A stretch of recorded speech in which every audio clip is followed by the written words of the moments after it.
Hola, hermanos, les saludo con mucho cariño y con mucho afecto en este viernes, ya llegando al fin de semana. Su amigo el diácono Antonio Cervantes Silva, diácono permanente de la parroquia Jesús Divino Maestro en Monterrey, Nuevo León, México. Y vamos, como siempre, a empezar este día meditando la palabra de Dios. Hoy las lecturas que nos marca la liturgia son, seguimos con la primera carta a los Corintios, capítulo 9, versículos del 16 al 19 y del 22 al 27. Y en el Evangelio meditaremos a Lucas en el capítulo 6, versículo 39 al 42. Hay tres cosas que yo quisiera recalcar de esta primera lectura que nos marca hoy la liturgia. Primero, Pablo habla de la obligación de predicar el Evangelio. Dice, ay de mí si no predico el Evangelio. Cuando a ti te dan un regalo, te dan un don y te lo dan para que lo compartas con los demás y te quedas con él, un día te van a pedir cuentas.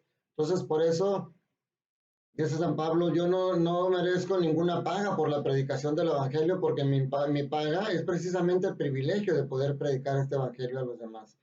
Y a veces nos asusta el decir, entonces lo hacemos por obligación. Cuando voy a misa voy por obligación.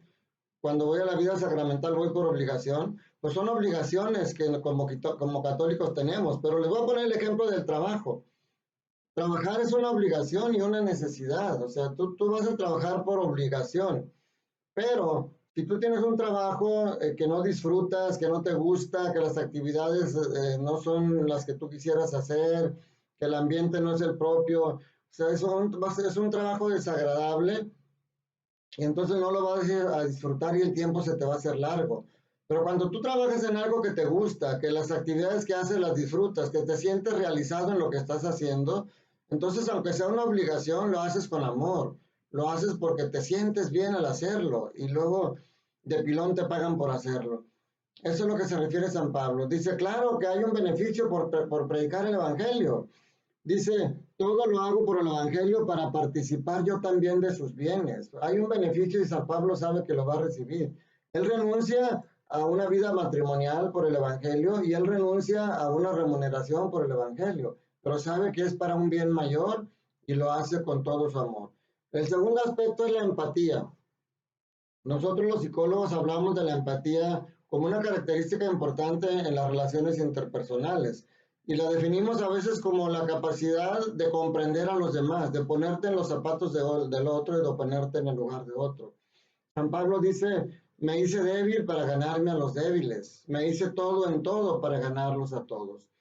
O sea, esta capacidad de empatía le llama San Pablo a no hacerlo con superioridad o con soberbia. Dice, el discípulo nunca es más que el maestro, porque el maestro solamente es uno. Todos los demás somos discípulos, algunos tenemos a lo mejor más instrucción para poder orientar a los demás, pero al final de cuentas todos somos discípulos, entonces tenemos que hacerlo con empatía y con comprensión, predicándoles como quisiéramos que nos predicaran a nosotros, como decíamos en la regla de oro.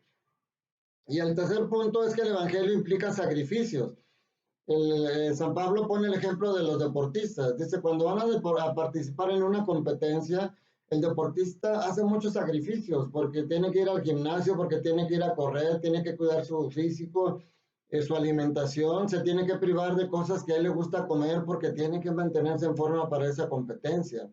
Y sin embargo es una competencia en la que van por un trofeo, por un premio que solamente uno puede ganar. Todos los demás solamente tienen la satisfacción de participar, pero no pueden ganar el premio, solamente una persona lo puede ganar. Aquí nosotros con el Evangelio nos lleva a buscar, a sacrificarnos, tenemos que dejar gustos, placeres que quisiéramos hacer porque sabemos que son pecaminosos y esos sacrificios, también ese ejercicio que es la oración, que es la Eucaristía, todo lo que nos fortalece, lo hacemos porque buscamos un premio. La diferencia es que ese premio lo vamos a alcanzar todos. Y no es como decía ahorita con lo de la obligación del Evangelio. No es que yo me porte bien por buscar el premio. O sea, el me porto bien porque es la enseñanza que Cristo me dio, el vivir en el amor con mis hermanos. Y eso, como consecuencia, me va a traer un premio hermoso que es la vida eterna. Entonces, eso nos enseña San Pablo en esta primera lectura. Y en el Evangelio de Lucas yo creo que hay dos cosas principales. Dice, un ciego podrá guiar a otro ciego, o no caerán los dos en el mismo pozo, no tropezarán los dos con la misma piedra. Esto me recuerda a la historia de un ciego de un pueblo que por las noches que caminaba por las calles con una lámpara encendida. y algunos se burlaban de él y le decían, oye, pues si tú estás ciego, ¿para qué quieres esa lámpara? Pero el ciego les dice, yo conozco perfectamente las calles de mi pueblo, pero camino con la lámpara para que otras personas se puedan guiar y no tropiecen y sepan por dónde caminar. Eso es lo que San Pablo se refiere. Si tú quieres ser guía, tienes que ser portador de una luz verdadera, una luz que guíe a las personas por el buen camino y no llevarlos a lugares donde puedan tropezarse. Y si tú quieres ser seguidor, tienes que fijarte en la persona. Dice la carta a mi hijo del general Douglas MacArthur, cuando alguien te hable de sabiduría, míralo a los ojos. Si ves soberbia en él, no lo sigas, porque no se tienen por las cosas por hablar de ellas. Y no se puede dar lo que no tiene. Una persona llena de soberbia no te puede realmente dirigir. Entonces, esas son las enseñanzas de que un ciego guía a otro ciego. Nosotros a veces tenemos que ser guías de los demás, pero muchas veces tenemos que ser seguidores de los demás y tenemos que pedirle al Espíritu Santo que se ilumine para seguir realmente a quien debemos de seguir y para ser realmente luz de aquellas personas que nos sigan a nosotros. Y la segunda enseñanza dice, no critiques a los demás porque nadie es perfecto. Tú mismo tienes defectos. Todos podemos corregirnos unos a otros, como decíamos, con la corrección fraterna. Pero antes de criticar a los demás, dice San Pablo, para poder quitarle la mota de tu ojo de tu hermano, tienes que quitarte la viga que tienes en el tuyo. O sea, ¿cómo puedo yo criticar a una persona porque es violento y enojón si yo tampoco sé controlar mi mal carácter?